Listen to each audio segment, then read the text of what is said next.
Hal Van Meter is our guest here on the program from Berkeley County Schools. Hal, good morning. Thanks for coming in. Good morning, and thanks for having me here. You were telling me that we haven't gotten together since our baseball days. It has been quite a while. Like maybe 30 years ago. Maybe not that long ago, right. But it's been a while. Well, the 90s were 30 years ago. Don't remind me. Yeah, and I thought you'd been on the program before, and you said this was your first time on. This is my first time on. I drove out yesterday to make sure I knew where I was going. And yeah. You are the director of the Office of Attendance and Homeschooling. That is correct. How long have you had that position? I've been here for about 9 years in this position. I've been in Berkeley County for about 31. How many homeschool kids do we have in the county? Are you talking about right now? Probably about 2,200. Oh, that's a pretty significant amount. Right out of a 20,000 student school system, that's 10%, 11%. Well, we have, I would estimate about 24,000 school-age kids in Berkeley County. We have over 1,000 Hope Scholarship kids. We have about 2,200 homeschool kids. And then, of course, we have privately schooled kids. Mm-hmm. So there's quite a bit of non-public school kids in Berkeley County. But in terms of attendance tracking, you only have to track the ones who go to the public school, correct? Well, I do need to keep track of attendance for our public school kids, but I'm also to keep paperwork on the others, which are assessments that are due for Hope Scholarship and for homeschool kids. Homeschool and Hope. You don't have anything to do with the private school kids, though, correct? No, I do not work directly with the privately schooled kids. Nope. All right, very good. So tell me, let's start first with the Hope Scholarship kids and how you track that. So for Hope Scholarship kids, we have a notice of intent that they have to provide to us. And then every year they have to provide an assessment to us that we keep track and enter into Weavis for tracking purposes, I guess, for them to fulfill their requirements as a Hope Scholarship recipient. Okay, so if I'm a Hope Scholarship recipient and I'm going to a private school with that Hope Scholarship money, you still have to track that? So at that point, we keep track of their attendance as in they are attending at that school, that they're actually attending, and the school keeps track of their progress. Right. Now then, how do you do the homeschool children? So the kids that are homeschooled have to provide us with an assessment that we have to have entered in by June 8th of each year. And if they've met all the minimums, they move to the next grade level of instruction. Is that how that works? So we don't decide which grade level that the children are in. We don't pass or fail them. They just have to score at a certain percentage or percentile so that they can remain eligible. All right. And if they remain eligible, they can continue to be homeschooled. If they're not remaining eligible, what's the consequence? If they lose Hope Scholarship because of loss of eligibility, then they either need to apply to come back to school and re-enroll, go to a private school but without the Hope Scholarship, or continue with their homeschooling, but again without the support of the Hope Scholarship. Let's get to the public school kids now and attendance at public school. What is required attendance-wise at public school other than you should go to school every day? So good attendance for students is 95% attendance. In other words, our goal is for kids to miss 5% or less, which is 9 days over a school year. We have a slogan, strive for less than 5, which means strive for less than 5% absences. And it works well with our semesters because it's less than 5 days first semester and less than 5 days second semester. So that's what good attendance is. We want kids to miss less than 10% because at 10% they become at risk of not reading on grade level at grade 3, falling behind academically in their middle years, and either not graduating or graduating late when they're in high school. So our state accountability tool is chronic absence, and chronic absence is when a student misses more than 10% of the time for any reason. And what percentage of kids in Berkeley County are above the chronic absence line? They're okay, and what percent aren't? So last year, we had about 23% of our kids, a little bit less than 23% of our kids, miss more than 10% of the school year, or about 20 days or more, which is a big chunk of kids. And when they're missing academically, or when they're missing out academically, and it's hard for them to keep up. Is there a consequence other than not keeping up academically? Is there a consequence for that for them or their parents? So that's a great question. Thank you, Bill. Bill, that's my first of the day. I know, and I was going to ask that question, but you beat me to it, Rob. So we share that great. I don't know about that. Yeah, not at all. So there's a couple of different definitions I'd like to share. One is truancy. Truancy occurs when a child has 10 or more unexcused absences. That has nothing to do with chronic absence. That has to do with compliance with the law. Our old attendance policy, we had about 40 absence codes that we could utilize. Our new one has about 8. So a lot of those absences that have been considered excused in the past have been cut out and are now unexcused. But to get back to your question, there is no consequence for chronic absence. We could have a child, for example, that had mono and was out for 15 days and then had an appendectomy and was out for 10 days. So that puts them at 25 days. All excused absences due to illness. That child has no consequence whatsoever. We have the same child who misses 25 days and doesn't communicate with the school. We don't know where they are. They may be taking care of a younger sibling, they may be working, or they may be home playing a video game. In that case, those are unexcused absences, and then there are consequences to truancy. What are the consequences? So for adults, for parents of truant children, the first offense is a fine and court costs. And a second offense, they can actually go to jail. Interesting. Bill? Go to jail for truancy.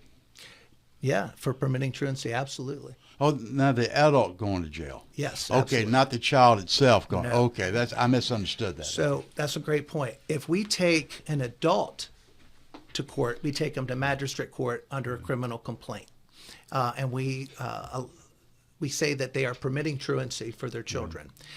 They can get fined. But when we take a child to court, and it goes to circuit court. And when we take a child to court, they get services, support services, and a requirement to work with DHS to improve their attendance. So if DHS determines that the child needs counseling, for example, then the family would be responsible for participating in counseling. Whereas when they're working with us, there's no requirement that they actually follow through with what we ask them to do. Let's go back to Hope Scholarship for a couple of minutes. You said that they required to submit a certificate of attendance or some notification of attendance. What if that? Do you audit that to see how valid that submission is? Now, we're required to do exactly what the law says for us to do. If we do more than that, we get our fingers snapped. So a parent can say they're 100%, and yet the kid could be truant 70%. So that's a good question. When we're doing the attendance verification, it comes from a school. So, for example, if a student is a Hope Scholarship student and attending St. Joe's would send us the attendance. I see. So not the parent sends us assessments if they're not enrolled in a school, but the schools themselves send us the verification of attendance. How does the school get that? How do they monitor the student is not at, or are they at St. Joe? I guess they are at the school. Well, if they're a privately schooled student, they attend that school, and that school takes daily roll and keeps record of that. Okay, I guess my question should be directed more toward homeschooling than the Hope Scholarship. So for homeschooling, there is no requirement for attendance. In fact, for homeschooling, what they have to do is turn in an assessment that shows that they've made adequate progress for them, adequate academic progress. Okay. What percentage of those homeschool children, parents, turn in that assessment yearly, and what are the ramifications if you don't do that? Okay, that's another wonderful question. So, See, I got wonderful. well, Just saying. Bill's wonderful too. He was good. Keep up, Bill. He was great. I'm kidding. Go ahead. So last year we had to have about, out of our 2,000 plus students, about 800 needed to turn in an assessment. On time, we had about 400 that turned them in on time. So our requirements are to search out, find where these people are, but we're at a little bit of a disadvantage because for homeschooling, people turn in a notice of intent once, and it says we live at 123 Any Place Street. The next time I get an assessment from them is either after 3rd, 5th, 8th, or 11th grade. So if a kindergartner at 123 Any Place Street lets me know they're a homeschooler, the first time I hear from them again officially is at the end of 3rd grade. So we live in a transient population. Where are they? Sometimes they're just not there. I can't tell you how many letters are returned to me with inappropriate address or no one by that name lives here. Right. And then we're just trying to chase our tails and find out where they are. So real quick to follow up on that. So if you're homeschooling, you do not report after every school year? You do not report after every school year. So the rule for homeschooling is this. To become eligible to homeschool, you turn in a notice of intent along with a copy of a GED or high school diploma to show that you're qualified to teach your children. Then they're supposed to complete an assessment every year, but they only turn in the assessment after grades 3, 5, 8, and 11. Who thought of that rule? Is that a state board of education rule? That's a state legislature law. That's not the state board of education. That's the state legislature. Yeah, state legislature. Can you do that with the public school students as well? Just test them every 3-4 years? We test in 3 through 8 and 11, and we have monitoring type testing to check on progress in the others. So homeschool law is an interesting. It's interesting. One thing that I request, and I've asked for this for a long time, is just a notice of intent every year, an assessment every year. And then if that isn't turned in, then whoever doesn't comply with that just gets automatically returned to school, and they have truancy issues if they don't attend. But if they turn in their paperwork, they wouldn't have any of these issues. But right now, if I want to make a homeschool student return, I have to get in front of a circuit court judge, it's not a very easy process, and I have to have an attorney represent the school system, so it's like a $3,000, $4,000 expense if I take these people to court to get them to return to school. How for the homeschool, this material they submit to you, is that primarily truancy, or does it also include achievement? So the paperwork that's turned into us is simply an assessment. It doesn't deal with attendance or truancy or anything like that. And there are 3 methods they can do. The homeschool parent can turn in the school assessment. They can sign up and take the school assessment. And what is that? But let me interrupt just a second. What is a school assessment? It's the West Virginia General Summative Assessment that the public school kids take to track their academic progress. Okay, fine. Thank you. The second method that they can use is they can choose their own achievement test. They can go online, find an achievement test, and turn that in. And the third method, which is by far what we get, is a review of a portfolio of the child's work. And let me give you an example of what that might look like. I'll get a checklist that says the child has made appropriate progress in the following areas: reading, language arts, math, science, social studies, all, and a person checks all. And then they'll say, needs support in the following areas: reading, language arts, math, science, social studies, none, and they check none. A person signs it and turns it in. That is the assessment. That is the majority of the assessments that I get. Wow.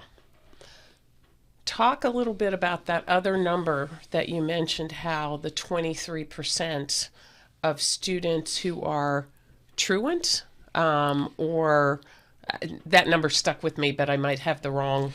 You have the wrong term, but you have the right number. So 23% chronically absent. Are chronically absent. That's almost a quarter of our student population, and that's public school students, yes? Correct.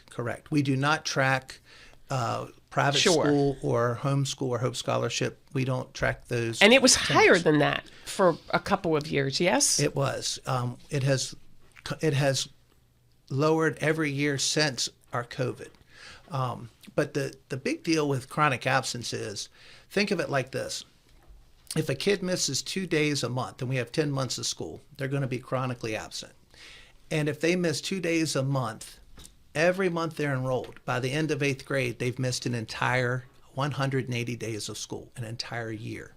If they miss 3 days a month, they miss an entire year of school by the end of 5th grade. And if they miss 4 to 5 days a month, they miss an entire year of school by the end of 3rd grade. So with kids just missing that little bit of time, that 2 days a month, it really adds up. And every day that they miss a little bit of instruction, it might not show up right away, but their foundation is missing a lot of pieces. And the older they get, the harder it is for them to keep up in school. So, what do you know about test scores from kids who are chronically absent versus kids who are regular attendees? Test scores in regards to homeschool kids versus kids who actually go to the school and don't have attendance issues. Is there any data on that to compare? So I'll start with the first one. The kids that are chronically absent score lower. There's a less percentage of them that are proficient than kids who attend regularly. Is it a significant difference? I can't give you a specific 100%, like 54 versus 36 or something like that. I don't know. But I know that there is a difference. I also know that we don't keep track of, like the assessments that we get don't give me the ability to track between homeschool and public school because some of the assessments are different. Mm-hmm. Do we know how proficient homeschool kids are by the time they graduate? And I tell you, my neighbors did homeschooling, and their kids were brilliant, and all went off to college. So I'm not banging on homeschool. I just want to know, with the way that you mentioned in regards to how often these kids turn in assessments, that's a little concerning to me. So here's what I would like to say. We have homeschoolers and we have public school. We have great homeschool students. We have great public school students. We have not so great homeschool students. We have not so great public school students.